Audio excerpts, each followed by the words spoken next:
एक बार फिर से आप सभी का स्वागत है एक नए वीडियो में। दोस्त, इस वीडियो में हम लोग बात करने वाले हैं सीनियर नर्सिंग ऑफिसर भर्ती 2023 जो पटना एम्स से संबंधित है। सीनियर नर्सिंग ऑफिसर भर्ती पटना एम्स।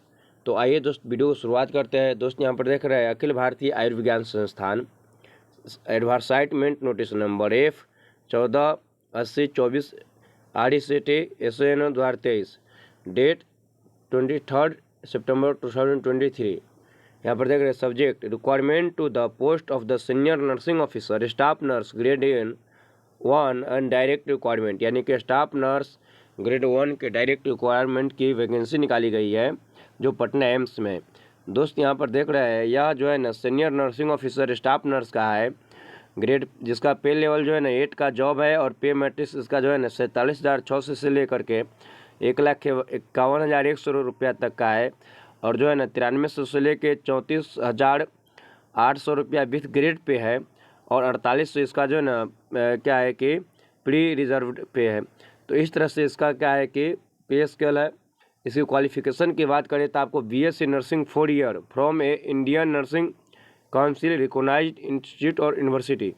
आपको 4 साल का क्या होना चाहिए कि BSc नर्सिंग होना चाहिए, BSc नर्सिंग कोर्स होना चाहिए और यह जो है ना मान्यता प्राप्त इंस्टीट्यूट से होना चाहिए, या BSc post certificate equivalent such as a BSc nursing post basic from the Indian nursing council recognised institute and university से होना चाहिए। आगे बताया जा रहा है आपको 3 साल का एक्सपीरियंस होना चाहिए, 3 ईयर एक्सपीरियंस, जो कितने जो है ना कि 100 बेड वाला किसी सरकारी हॉस्पिटल या प्राइवेट हॉस्पिटल या हेल्थ केयर सेंटर या इंस्टीट्यूट है ना, या हॉस्पिटल या इंस्टीट्यूट से आपको क्या होना चाहिए, हेल्थ केयर इंस्टीट्यूट से आपको होना चाहिए जिसकी बेड कम से कम 100 बेड की क्षमता हो। इसकी आयु जो है ना, यानी कि उम्र सीमा 21 से 35 वर्ष है। आप जो है ना 35 वर्ष तक इसमें एप्लीकेशन कर सकते हैं जनरल कैंडिडेट। टोटल पोस्ट की बात करते हैं तो 27 क्या है कि पोस्ट है, जिसमें जनरल के लिए 53 है, EWS के लिए 12 है, OBC के लिए 34 है, SC के लिए 9 है, ST के लिए 9 है, सॉरी SC के लिए 19 है और ST के लिए 9 है। तो इस तरह से टोटल पोस्ट का जो है ना बात की गई है। यहाँ पर जो है ना एग्जामिनेशन पैटर्न की बात की गई है। तो आपको एग्जामिनेशन पैटर्न में रिटेन टेस्ट है और स्किल टेस्ट है, 2 तरीके का एग्जाम होगा। पहला है आपका जो है ना आपका रिटेन टेस्ट एग्जाम है, दूसरा जो है ना स्किल टेस्ट। इसके बाद आप लोग देख रहे हैं यहाँ पे कुछ जनरल कंडीशन बताया गया है। यहाँ पे बताया गया है the aspiring the application applicant satisfied the eligibility criteria, all of the respective can submit their application through the online application mode only। दोस्त, अगर आप इसके लिए जो है ना इसकी सारी क्राइटेरिया को फुलफिल करते हैं तो आपको केवल ऑनलाइन मोड में एप्लीकेशन करना है। Online registration application will be made available on AIIMS Patna official website from 1 अक्टूबर 2023, यानी कि 1 अक्टूबर से क्या है कि फॉर्म भराना स्टार्ट हो जाएगा और आपको 15 अक्टूबर तक फॉर्म भराया जाएगा। तो 1 अक्टूबर से क्या है कि 15 अक्टूबर के बीच में आप लोग फॉर्म भर सकते हैं। यहाँ पर लिखा हुआ है कट ऑफ डेट जो है ना इसका 15 अक्टूबर, यानी कि 1 अक्टूबर से लेकर आप 15 अक्टूबर के बीच में फॉर्म भर सकते हैं। OBC जनरल कैंडिडेट का फॉर्म फी जो है ना 1500 रुपया, OBC और जनरल कैंडिडेट का कितना है 1500 रुपया है।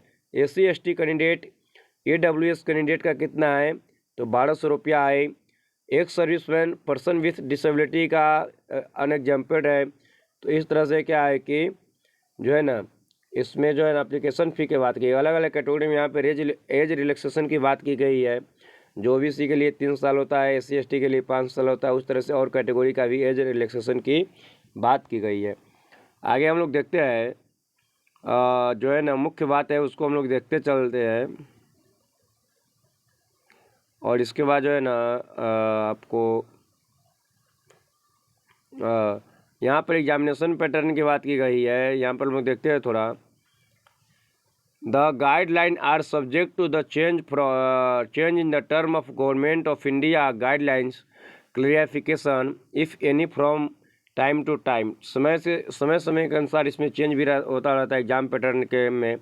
तो इसमें आप लोग देख रहे हैं एग्जाम पैटर्न में क्या है, माइक्रोबायोलॉजी है, नर्सिंग फाउंडेशन है, कम्युनिटी हेल्थ नर्सिंग है, न्यूट्रिशन है, मेडिकल सर्जिकल नर्सिंग है, पैथेट्रिक नर्सिंग है, मिडवाइफरी एंड गाइनोलॉजिकल नर्सिंग है, इसके बाद है ना पेडियाट्रिक नर्सिंग है, उसके बाद है ना introduction of the management administration nursing है, मैनेजमेंट प्रोसेस है, management nursing service of the hospital community, organisational behaviour of the human relation, nursing profession. इन सारे सब्जेक्ट से आपको एग्ज़ाम लिया जाएगा, यानी कि यह सब्जेक्ट है जिसका जो है ना क्या है कि एग्ज़ाम टाइम 3 आवर है। एग्ज़ाम टाइम कितना आवर है? तो 3 आवर है। और आपको एग्ज़ाम जो है ना क्या है कि ऑफलाइन मोड और ऑनलाइन मोड में होगा।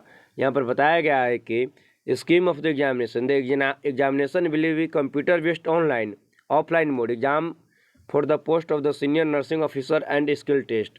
आपको जो है ना पीटी जो है ना क्या है कि कंप्यूटर बेस्ड होगा, और स्किल टेस्ट जो होगा ना आपको वो ऑफलाइन होगा, और उसमें जो है ना आपको 50% मार्क लाना अनिवार्य है। कितना मार्क्स लाना अनिवार्य है? तो 50% अनिवार्य है मार्क्स लाना। यह केवल क्वालिफाइंग नेचर को होगा। Skill test will be qualifying nature, skill test will be qualifying nature. Mark obtained in qualifying exam will be not be consider of the deciding the merit. इससे मेरिट का decision नहीं होगा, merit का निर्धारण नहीं होगा। यह केवल क्वालिफाइंग नेचर का है, जिसमें आपको 50% मार्क लाना अनिवार्य। यह सब्जेक्ट था जिसके बारे में मैंने बताया है। इसका डिटेल्स यहाँ पर दिया हुआ है दोस्त, सब्जेक्ट का डिटेल्स यहाँ पर नीचे दिया हुआ है। और आगे हम लोग देखते हैं इसके अतिरिक्त इसमें क्या है। जो मोड ऑफ सिलेक्शन की बात कही गई है, तो दोस्त यह मुख्य बातें था जिनको मैंने आपको बताया है। और वीडियो कैसा लगा है हमें ज़रूर बताइएगा, और मेरे द्वारा दी गई जानकारी सही होती है तो आप मेरे चैनल को सब्सक्राइब जरूर कीजिएगा। धन्यवाद।